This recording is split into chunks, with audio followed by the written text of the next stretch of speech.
Okay, I just thought I'd make another impromptu video here. I usually don't plan on doing this, but I thought if this could help someone with one of these old two-strokes, I have time to do it with this antique camera I have. But anyway, I'm testing the fuel pump pressure on this 1985 20-horse Johnson. I'm sorting through some idling issues, and I think this pump may be the original and may have never even been rebuilt. It still has a discontinued part number on the housing, but it could have been rebuilt at one time. I don't know. I borrowed a pressure gauge, and I bought a universal T at a local auto parts store. Got a little piece of clear line, disconnected my fuel line from the carburetor to the fuel pump to this plastic T coming up here, and you should have at least 1 pound of pressure at idle from what I was reading. And there was another good video on YouTube. I watched that video, and that's where they got the idea to do this, since I could get a pressure gauge. And I started my engine.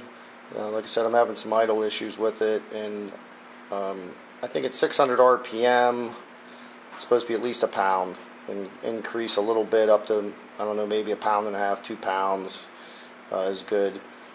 And I think the guy in the other videos said that you should have your tank less than 2 feet from your motor or fuel pump, which I do. It's in my boat here. But I did start it, and I actually had almost 3 pounds of pressure. And if this gauge is pretty old, but if the gauge is right, I had close to 3 pounds of pressure at maybe 1400 RPMs. But definitely, it didn't fluctuate other than when the RPMs were raised or lowered. So it appears the pump is working pretty good. Even I already ordered a kit to rebuild it, so I'll probably do that anyway. But I just thought I'd show you what I did on this 20 horse, and I know most people probably just buy a new pump or a kit and put it in, and then you're done, which is not a bad idea. I think if anybody buys an old motor like this and you're having issues, it probably needs replaced or rebuilt anyway. But we're all trying to pinch pennies, and you hate to replace something that's good, which I'm probably going to end up rebuilding something that's working good, but it could fail tomorrow if it's 30 plus years old. But I just thought I'd also mention, if you're having idle issues or lean sneezes and coughs, and with an old motor like this, check all your lines. Any place these original zip ties are that you may see gas coming out of them. Some may affect how it idles. The one there I'm centering on is just for the screen. That's where the fuel comes from the tank. But I found vacuum leaks. The two screws, this one here and this one here, are holding this to the block. And believe it or not, I was able to find a vacuum leak back here. There's a fiber gasket, a small gasket. Even though the screws seem pretty tight, there was a vacuum leak there. I was able to get a tiny bit of a turn on these screws, and it stopped it. But once I rebuild it and get a new gasket, that should take care of any issues there.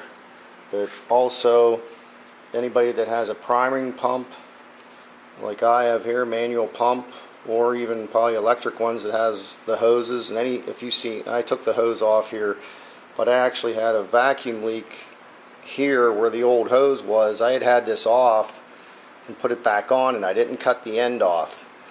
But now I need new hose because they're short. But I actually detected a vacuum leak here that affected my RPMs.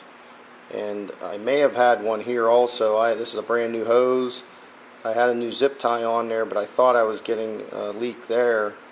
And then of course if something's going on here, I'm not sure if the O-rings are bad in this primer too, but air could be getting sucked back in these lines that go here and right there on that fitting where I have the hose off. I didn't cut the end off of that one either before I reinstalled it, and I should have, to make it tighter.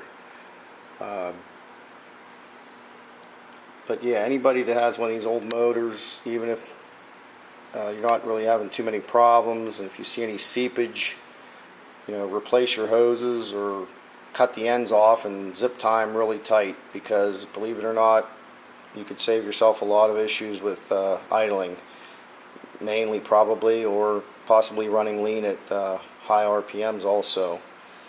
But just thought I'd make a short video and just to let you know how I tested that pump. It's not rocket science, but you may just want to just rebuild or put a new one on if you're doubting it, if you can't source a vacuum gauge. Well, thanks for watching. Hope this helps somebody.